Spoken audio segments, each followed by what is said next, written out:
ساتھ تقوی اختیار کرتے ہیں، اور پھر ان پر کوئی خوف نہیں رہتا، غم نہیں رہتا۔ اصل خوف اور غم تو آخرت میں نہیں ہوگا، کہ آگر کی گھاٹیوں کا خوف نہیں، پیچھے جو کچھ چھوڑا اس کا حزن نہیں، لیکن تقوی اور ایمان ایسی دولت ہے، دنیا میں بھی اس کے ثمرات ملتے ہیں، دنیا کے اندر بھی اس کے ثمرات ملتے ہیں، کہ کیا اللہ اس کے دل کو خوف سے محفوظ رکھتا ہے، اور اس کے دل کو اللہ رب العزت غم کی تکلیف سے محفوظ رکھتے ہیں۔ اس کا تذکرہ فرمایا، اللہ رب العزت اس نیکی کا بدلہ اور اس کا ثمرہ دنیا کے اندر بھی عطا فرماتے ہیں اور آخرت کے اندر بھی عطا فرماتے ہیں، اسی کا تذکرہ فرمایا۔ پھر قرآن اللہ کی کتاب ہے، اور اس قرآن کے اندر اللہ رب العزت نے شفا رکھی ہے، ظاہری بھی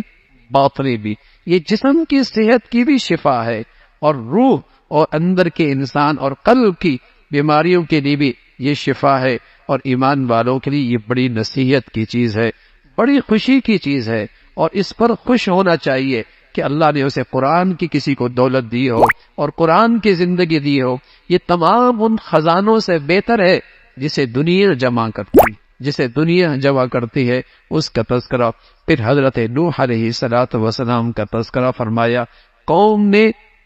حضرت نوح کا انکار کیا، اور پھر اس قوم کا انجام کیا ہوا اس کا تذکرہ ہے۔ پھر حضرت فرعون، حضرت قارون، حضرت موسیٰ علیہ السلام اور حضرت ہارون علیہ السلام کا تذکرہ فرمایا، کس طریقے سے وقت کے فرعون کا مقابلے میں آئے، اور فرعون ہی اپنی تمام تر جادوگروں کے ساتھ مقابلے پہ آئے، لیکن اللہ رب العزت نے آپ کو کامیابی عطا فرمائی، اور آپ کا معجزہ ظاہر ہوا، اور وہ قوم نامراد ہوئی، اس کا تذکرہ۔ پھر اللہ رب العزت نے بنی اسرائیل کو عزت بخشی، اللہ نے اپنے قدرت کے شہکار ان کے سامنے رکھے، اس کا تذکرہ فرمایا۔ پھر سورہ یونس ہے، اور اس سورہ یونس میں حضرت یونس کا تذکرہ ہے، اور آپ کا ایک نام مچھلی والا نبی۔ آپ اپنی قوم سے جب مایوس ہوئے اور پیغام اللہ کا سنایا اور توحید کی دعوت دی، لیکن قوم نہ مانی، تو آپ ناراض ہو کر اور مایوس ہو کر اس بستی سے نکل کھڑے ہوئے، اور جب کشتی پہ سوار ہوئے تو کشتی سمندر کے اندر غوطے کھانے لگی، کشتی والوں نے آپ کو سمندر میں پھینک دیا۔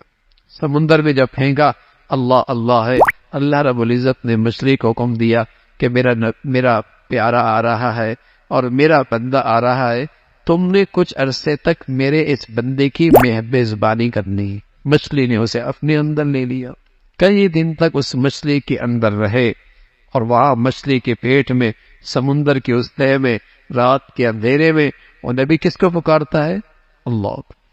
اللہ کو پکارتا ہے، اور بار بار پکارتا ہے۔ پھر اللہ رب العزت نے نجات عطا فرمائی، اور اس آزمائش سے آپ کو جسے کہیں کہ بامراد اور کامیاب فرمایا۔ ادھر قوم پر اللہ کا عذاب قریب آ گیا، لیکن یہ قوم اپنے بچوں کے ساتھ، اپنی عورتوں کے ساتھ میدان میں گئی، اللہ کے سامنے آوزاری کی، معافی کی، آیا ہوا عذاب ٹل گیا، اس کا تذکرہ فرمایا۔ پھر کہا، اے نبی آپ لوگوں سے کہہ دیجئے اللہ کے سوا کوئی معبود نہیں، اللہ کے سوا کوئی حاجت روا نہیں، وہی ذات ہے، دینے پہ آئے کوئی روک نہیں سکتا، پکڑنے پہ آئے کوئی بچا نہیں سکتا، وہ ذات خیر اور بھلائی کا فیصلہ کرے، کوئی اس بھلائی کو روک نہیں سکتا، اور اس مولا کی طرف سے مصیبت اور آزمائش آ جائے کوئی اسے نہیں روک سکتا، وہ ایک اللہ کی ذات ہے، اس کا تذکرہ فرمایا۔ آپ جو شخص بھی ہدایت پہ چلے گا، جو آئی ہے اللہ کی طرف سے، اپنا فائدہ کرے گا اور اس میں نفع اسی کا ہے، اور کوئی شخص اگر گمراہی اختیار کرے گا، اللہ کی بادشاہت میں فرق کوئی نہیں آنا، اور اللہ کی شان میں کمی کوئی نہیں ہونی، اور اللہ کی ذات میں کوئی فرق نہیں آنا، گھاٹا انسان کا ہے۔ بھلائی کرے گا اپنا فائدہ ہے، نہیں کرے گا اور گمراہی کا راستہ اختیار کرے گا پھر بھی نقصان اسی کا ہے۔ پھر اللہ نے اپنے نبی کو پیغام دیا، آپ آسمان کی طرف سے آئی ہوئی وحی کی پیروی کرتے رہیں اور صبر کرتے رہیں، ایک دن آنے والا ہے اللہ رب العزت سزا اور جزا کی شکل میں فیصلہ فرمائے۔ دنیا میں اللہ نے فیصلہ تو کر دیا حق اور باطل کا، لیکن ایک دن اور آنے والا ہے جہاں فیصلہ دلائل سے نہیں ہوگا، جزا اور سزا سے ہوگا۔ ہر آدمی سر کی آنکھوں سے دیکھے گا یہ کامیاب اور یہ ناکام ہے، فرمایا اس وقت تک آپ صبر کیجئے، اللہ رب العزت بہتر فیصلے کرنے والے ہیں.